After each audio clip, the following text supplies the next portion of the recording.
Oke, baru mulai ya? Oke, halo semuanya. Ya, jadi hari ini gue sedikit ingin sharing soal technical analysis dalam cryptocurrency.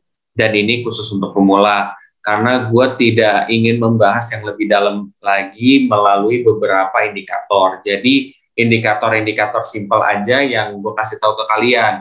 Ya, mungkin kalian bisa praktekkan sendiri gitu ya. Jadi, ini khusus untuk pemula. Oke, jadi hari ini gue ingin coba di Bitcoin ya. Jadi di Bitcoin itu secara analisa teknikalnya seperti apa dalam kira-kira beberapa hari ke depan apa yang akan terjadi potensinya. Perlu diingat kalau misalkan technical analysis itu bukan menggaransi kita bakal untung 100%, tapi itu hanya memperbesar potensi aja di ke depan hari bakal naik atau bakal turun. Oke, kita mulai aja dengan share screen dulu. Berdasarkan data di sini, kalian bisa lihat sendiri ya, secara satu minggu, ini kan minggu ya, week ya, kalian bisa lihat di sini. Nah, berdasarkan satu minggu, di situ cenderung mengalami kenaikan ya, tuh kalian bisa lihat seminggu kenaikan. Kalau misalkan kita lihat per hari, dia lagi turun. Oke. Cuman kalau misalkan technical analysis, gue ngelihatnya biasanya sih apa namanya per minggu dulu lah. Oke, di per minggu ini ternyata berdasarkan yang gue lihat ini di terakhir-terakhir nih ngalamin penurunan. Cuman memang masih uptrend nih, kelihatannya masih naik kan. Oke, apakah benar setelah kita menggunakan indikator? Nah, jadi kalau kita untuk tahu untuk beberapa hari ke depan apa yang terjadi, kita bisa menggunakan indikator. Indikatornya itu, misalkan kalian klik indikator. Terus di sini kalian anggaplah yang paling gampang adalah moving average ya. Gimana nih? Oke. Nah, berdasarkan data moving average ini, ternyata kita bisa lihat ya, di sini kan ada garis merah ya. Nah, kalau misalkan candlestick atau yang kayak hijau sama merah ini itu di atas daripada apa namanya yang garis tersebut ya, garis tersebut, maka itu masih cenderung uptrend ya, artinya harganya masih cenderung bisa naik terus. Tapi kalau misalkan dia sudah menyentuh garis yang ada di layar tersebut ya, yang warna merah tersebut, maka itu akan terjadi perubahan tren atau bakal misalkan yang tadi naik jadi turun ataupun yang turun jadi naik. Nah, di sini kasusnya adalah dari turun ke naik. Dari naik ke turun ya. Kalian bisa lihat sendiri kan. Jadi di sini tuh dia udah sekali bersinggungan, terus yang selanjutnya itu juga ada penurunan, ada merah juga. Berarti ini untuk kayak sehari atau 2 hari ke depan itu potensinya akan cenderung turun ya. Jadi nilainya akan cenderung turun untuk 2 hari ke depan berdasarkan analisa teknikal secara dasar banget ya, moving average. Nah, untuk membuktikan ini benar turun atau enggak, ya kita harus melihat dari sisi lain lagi indikatornya. Ini kan moving average ya. Coba kita lihat dengan MACD. Oke. Oke, klik, cari MACD. Nah, di sini ada MACD. Berdasarkan di MACD yang ada di bawah nih, kalian lihat kan?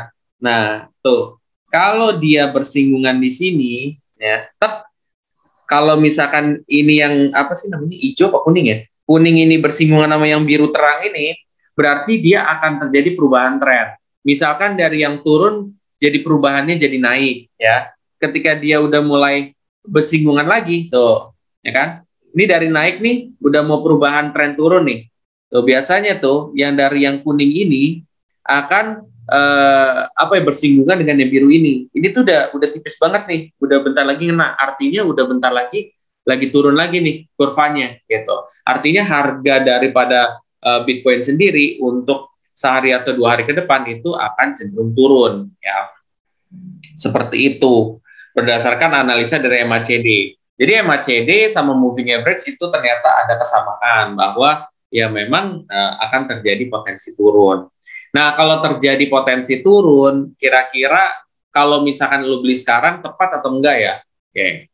Nah, kalau untuk mengetahui hal tersebut, yang gue lakukan adalah menggunakan indikator RSI dan stokastik biasanya. Oke, relative strength ini kayaknya di atas ya Pak. Coba sebentar ya guys.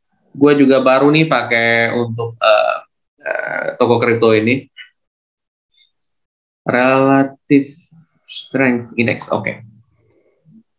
Sama ya, relative strength index aja. Oke. Nah, berdasarkan data di sini, berdasarkan data RSI sendiri, ternyata harga yang ada sekarang itu dia sedang guys. Jadi sedang artinya tidak terlalu tinggi dan tidak terlalu rendah untuk Bitcoin. Nah, sebenarnya yang diharapkan oleh kita itu ketika garisnya ini udah menyentuh ke bawah, ya. Nah, kalian juga bisa nih pakai stokastik nih. Stokastik RSI. Nah, kalian bisa juga lihat di sini nih. Nah, ini lebih jelas lah ya. Mendingan pakai stokastik aja. Nah, di sini bisa lebih jelas. Kalau misalkan nih yang garis ini nih, itu ada di bawah daripada garis yang putus-putus ini, berarti indikasinya harganya lagi murah banget. Nah, kalau misalkan dia ternyata udah ada di atas daripada garis yang putus-putus ini, berarti harganya lagi cenderung naik, guys. Ya, berarti kalau kalian beli di atas daripada garis yang putus-putus ini, artinya ya berarti lagi kemahalan. Tapi kalau misalkan kalian ada di sini, alias di tengah-tengah kayak gini, artinya harganya sedang-sedang aja. Tidak terlalu tinggi maupun tidak terlalu rendah. Gitu. Jadi terserah kalian, apakah kalian ingin membeli pada saat harganya itu di bawah dari yang garis putus-putus ini, which is kita nggak tahu apakah itu akan terjadi atau enggak, atau misalkan kalian udah mau beli pada saat ini. Karena sebenarnya Pak, kalau kalian beli pada saat ini, itu pun juga harganya masih oke gitu, tidak terlalu mahal dan tidak terlalu murah.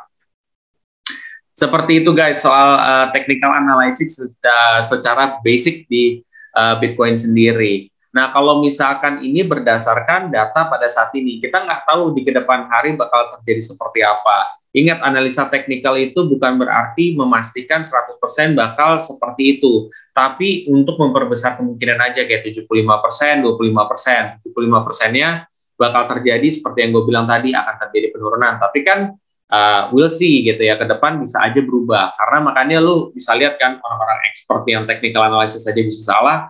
Karena kenapa? Karena ya memang technical analysis itu bukan menjamin bakal terjadi seperti itu, tapi kayak potensi besarnya ke sana seperti itu. Dan ini berdasarkan data pada saat 3 Desember guys. Oke semuanya. Kayak gitu aja, mudah-mudahan kalian bisa mempraktekkan ini di rumah. Kalau misalkan terjadi seperti ini, case study-nya seperti ini, dan kalau kalian bisa mempraktekkan, tentunya kalian bisa dapat hasil yang lebih maksimal dan tahu kapan top up dengan supaya dapat hasil yang lebih maksimal.